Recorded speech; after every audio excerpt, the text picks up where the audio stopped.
वाल्मीकि रामायण के अनुसार जब सीता जी रंगभूमि में आई तो उनका स्वरूप देखकर सभी मोहित हो गए। फिर राजा जनक ने सीता स्वयंवर की घोषणा करते हुए कहा कि जो भी भगवान शिवजी के धनुष पर प्रत्यंचा चढ़ाएगा जानकी उसको वरण करेगी। और स्वयंवर में आए सभी राजा धनुष को पकड़ते हैं, लेकिन कोई भी धनुष को हिला भी नहीं पाता और सब उपहास का पात्र बनकर वापस चले जाते हैं। तब राजा जनक कठोर वाणी से कहते हैं कि क्या धरती वीरों से खाली हो गई है?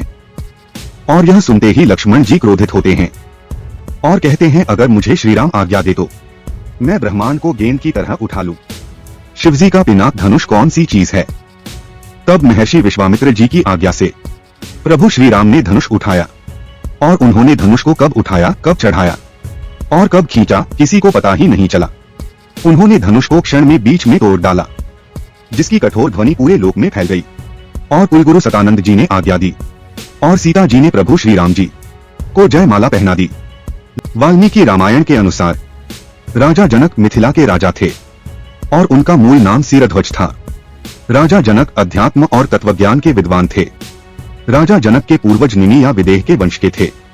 राजा जनक की दो पुत्रियां सीता और उर्मिला थी और राजा जनक के छोटे भाई कुशध्वज की भी दो पुत्रियां मांडवी और श्रुतकीर्ति थी।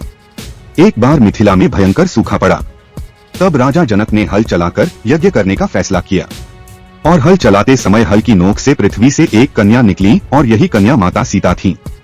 एक बार राजा जनक को एक बुरा सपना आया और उस सपने में उन्हें लगा कि उनका सारा राज्य नष्ट हो गया है और वे दर दर भटक रहे हैं। तब इस सपने के बाद राजा जनक ने अष्टावक्र ऋषि से सलाह ली।